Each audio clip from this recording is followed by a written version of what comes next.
इस समय अयोध्या के संतों के बीच में हूँ जो रामचरितमानस और प्रभु श्री राम को बखूबी समझते हैं और उनके बारे में जानते हैं। जो इस समय रामचरितमानस को लेकर विवाद उठा है, उसको लेकर हम संतों की राय जानते हैं कि इनका क्या कहना है। महाराज जी, चूंकि जिस तरीके से विवाद उठा और फिर अब मांग उठ रही है रामचरितमानस को राष्ट्रीय ग्रंथ घोषित करने, क्या कहेंगे आप? देखो, एक सूत्र है, सर्वे पदा हस्ति पदा निमग्ना। जिस प्रकार से समस्त पांव हाथी के पैर में समा जाते हैं, उसी प्रकार से रामचरितमानस में जितने सिद्धांत हैं, जितने भी ग्रंथ हैं, सब समाहित हैं। रामो विग्रहवान धर्म, जिस प्रकार से समस्त धर्म राम जी के ही स्वरूप में निवास करते हैं, उसी प्रकार से रामचरितमानस में सभी ग्रंथ निवास करते हैं। नाना पुराण निगमागम सम्मतम यद रामायणे निगदितम कुछ दिनोपि शांता है सुखाय तुलसी रघुनाथ गाता है। जितने भी सिद्धांत मानस के अंतर्गत गाए जाते हैं, वही सिद्धांत सभी ग्रंथों में गाए जाते हैं। अर्थ पंचक का सिद्धांत जो है रामचरितमानस से ही घोषित होता है और वहाँ से निकलता है, जो समस्त ग्रंथों का मूल रस है। मैं आपको बता दूं कि रामचरितमानस और राम जी को प्रकट करने वाले कौन है। ये अयोध्या की भूमि है जो राम जी को प्रकट की है, और आज अयोध्या की भूमि है जो राम जन्मभूमि का निर्माण करवा रही है, और ये अयोध्या की पावन भूमि है जो रामचरितमानस को राष्ट्रीय ग्रंथ घोषित करके ही रहेगी। इसमें कोई दो राय नहीं है। जी बिल्कुल। महाराज जी, जो कुछ लाइनें हैं रामचरितमानस की, उसको लेकर टिप्पणियाँ हुई, फिर विवाद चल रहा है, तो क्या है उसका सच्चाई? अगर देखिए, आया है शास्त्र में, तेने वांगमयी मूर्ति प्रत्यक्षा हरतते वरिः वर्तते हरि। भगवान जो होते हैं, तिरोधाय प्रविष्टोयम श्रीमद् भागवतार्णवम। कृष्ण जब जाने लगे तो लोगों ने कहा कि आपके बगैर हम कैसे रहेंगे। जो भक्त जन थे, जो ज्ञानी थे, जो तत्वज्ञ थे, तो भगवान कृष्ण के संबंध में आया है, तिरोधाय प्रविष्टोयम श्रीमद् भागवतार्णवम। भगवान कृष्ण छलांग लगा गए और अक्षर रूप में समुद्र, भागवत रूपी समुद्र में, और वांगमयी प्रतिमूर्ति के रूप में प्रकट हो गए, अर्थात शब्द बनकर आ गए। तो वैसे ही तेने वांगमयी मूर्ति प्रत्यक्षा वर्तते हरि। रामचरितमानस जो है वह भगवान राम की प्रतिमूर्ति है, शब्दमयी मूर्ति है। 8 प्रकार की मूर्तियां हैं, और कवियों ने साहित्य में 8 प्रकार की मूर्तियों की चर्चा भी की है। मणिमय मूर्ति क्या है, और क्या नाम है, दारूमय मूर्ति क्या है। लेकिन 9वीं मूर्ति वांगमयी मूर्ति है, जिसको व्यास जी ने चर्चा की है। वांगमयस्तप उच्यते, वांगमयम तप उच्यते, गीता में भी आया है। तो वाणी से परमात्मा को प्रकट करना, और वह जो वाणी है, जो शब्द रूप वाणी है, वह परमात्मा का ही स्वरूप है। तो जैसा राम जन्मभूमि के रूप में राम लाला प्रतिष्ठित हुए हैं, वैसे ही रामचरितमानस के रूप में, संवैधानिक रूप से रामचरितमानस भी प्रतिष्ठित हो, इसलिए हम लोग मांग कर रहे हैं। जो लाइनों को लेकर जो है अभी हाल ही में लखनऊ में विवाद हुआ है और पूरे देश में अब चर्चा हो रही है, तो उसका जो, चूंकि आप शास्त्रों के जानकार हैं, क्या है उसका सही अर्थ, क्या है जो लोग उसका अर्थ निकाल के बता रहे हैं लोगों को? हाँ, वो मूर्ख हैं। देखिए, दरअसल ऐसा है, किसी व्यक्ति को कोई अरबी का कोई लाइन दे दीजिए पढ़ने के लिए, तो पढ़ेगा भी तो पता चल जाएगा कि अरबी को नहीं जानता ठीक से। तो जिन्होंने अभी तक रामचरितमानस की निंदा की और जलाने की चेष्टा की है, वो रामचरितमानस को क्या खुद को भी नहीं जान पाए ठीक से। वो विक्षिप्त लोग हैं, बहुत डिप्रेस्ड लोग हैं, बहुत तनाव में हैं।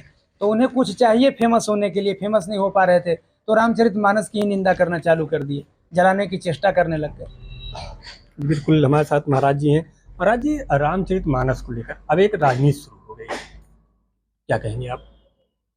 देखिए, रामचरितमानस को लेकर राजनीतिक जो हो रही है, तो उनके स्वरूप, रामचरितमानस के जो स्वरूप राम जी हैं, यहाँ तो भारत में उनके ही ऊपर राजनीतिक टिकी हुई है आज के समय में। तो रामचरितमानस को राजनीतिक में ले कोई बड़ी बात नहीं है। रामचरितमानस को जैसे राम जी की सैकड़ों वर्ष के बाद आज स्थापित करने का काम किया जा रहा है, उसी तरीके से रामचरितमानस को भी राष्ट्रीय ग्रंथ स्थापित करने का काम सभी हमारे सनातन संस्कृति में, सनातन धर्मी, सनातन अवलंबी लोगों को मिल के राष्ट्रीय ग्रंथ घोषित कराना चाहिए। बिल्कुल। आपने चूंकि मांग उठाई है, और किस तरह से मांग है और किन किन लोगों का समर्थन मिल रहा है आपको? देखिए, हमने मांग उठाई है, हमें अधिवक्ताओं का, आम नागरिकों का और अब हमारे साधु संतों का जो है हमें आशीर्वाद मिल रहा है। और क्योंकि भारत जो है देवों की भूमि रही है, भारत देश, यहाँ पे हजारों तीर्थ स्थल हैं, अयोध्या, मथुरा, काशी यहाँ पे है। हमारे ग्रंथों को इस तरीके से उपेक्षित करना जो हम लोगों को समझ में कतई नहीं आता है। हम लोग किसी धर्म को उपेक्षा की निगाह से नहीं देखते, लेकिन लोग जो रामद्रोही हैं या कृष्णद्रोही, वो हमारे धर्म ग्रंथों को उपेक्षा की निगाह से देखते हैं। और इसलिए हमने ये मांग उठाई है कि हमारे ग्रंथ को राष्ट्रीय ग्रंथ घोषित किया जाना अत्यंत आवश्यक है। तो महाराज जी, चूंकि एक सवाल ये भी उठता है कि आखिर जो राष्ट्रीय धर्म घोषित करने की मांग है वो रामचरितमानस के लिए ही है। देखिए, रामचरितमानस एक कोई पुस्तक नहीं है, वो एक हमारा ग्रंथ है। और वो ऐसा ग्रंथ है कि जिसको एक अनपढ़ जो अपना साइन सिग्नेचर नहीं करना जानता है, आप कहेंगे तो मैं प्रमाणित करा दूंगा सैकड़ों लोग को लाके, जो अपना साइन नहीं कर सकते हैं, लेकिन रामचरितमानस को इतने सुंदर से उसकी ग्रंथ को, रामचरितमानस को पढ़ते हैं। और कोई ग्रंथ की अखंड रामचरितमानस की पाठ हमने कहीं नहीं देखा, और कोई ग्रंथ को अखंड पाठ होते हुए नहीं देखा। लेकिन रामचरितमानस की जन जन में, गांव-गांव में, देहात में, शहर में, जहां भी देखेंगे, कहीं और कुछ नहीं तो चलो सुंदरकांड का ही पाठ कर लो। और कोई ग्रंथों में है क्या? ये रामचरितमानस का देन है। ये रामचरितमानस एक ऐसा ग्रंथ है कि यहाँ हर जीव यानी मनुष्य तो मनुष्य, जीव जंतु को भी उस समन्वय बना के लेके चलने का हम लोगों को राह दिखाता है। ऐसे ग्रंथ को हम यदि राष्ट्रीय ग्रंथ बनाते हैं तो ये हमारे लिए गौरव की बात होगा। इसलिए होगा कि देखिए, कई ऐसी मुस्लिम कंट्री है कि जहाँ रामचरितमानस को राष्ट्रीय ग्रंथ माना है, मान के चल रहा है। और हमारा सनातन संस्कृति जहाँ राम कृष्ण की भूमि, यहाँ गंगा जी की भूमि, और यहाँ पर हम सब सनातनीय होके और हम आपस में लड़के और इस चीज़ को रामचरितमानस को ग्रंथ ना बना पाए तो हम सबों को जीने। महाराज जी, एक सवाल आपकी, क्या रामचरितमानस को राजनीति में लाना चाहिए? राजनीति का अर्थ पहले समझिए। राजनीति मतलब जो राजतंत्र है उसकी नीतियाँ। तो इस समय जो राजतंत्र है उसकी व्यवस्था के अनुरूप जो सूत्र हैं वो रामचरितमानस ही दे सकता है। इसलिए रामचरितमानस को मजबूरन राजनीति में स्थित करना ही पड़ेगा। जिन मापदंडों पे, जिन कसौटियों पे आपके देश की राजनीति खड़ी है, उन कसौटियों को सूत्र देने वाला अगर कोई ग्रंथ है तो रामचरितमानस है।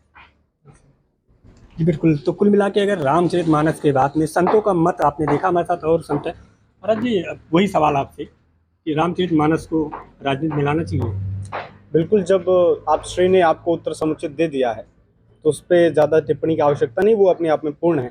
लेकिन बात ये है कि हम लोग शास्त्रों का अध्ययन करते ही जीवन बीत रहा है, और जब शास्त्रों का प्रवचन करते हैं, भागवत जी का करते हैं, गीता करते हैं, तो किसी भी ग्रंथ का प्रवचन करते हुए यदि रामचरितमानस का आश्रय नहीं लेते हैं और रामचरितमानस की तुलसी दल को नहीं डालते हैं, तब तक वाणी भी संपूर्ण नहीं होती।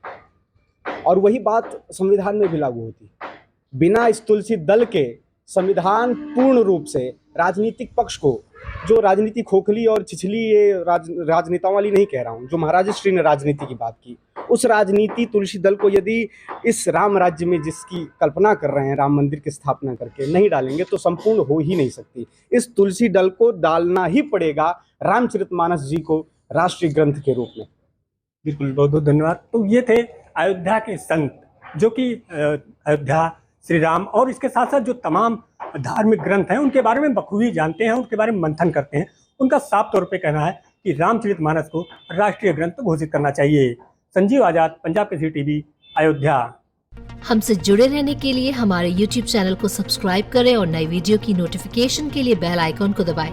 अगर आप ये वीडियो Facebook पर देख रहे हैं तो लाइक जरूर करें और ज्यादा से ज्यादा शेयर करें। धन्यवाद।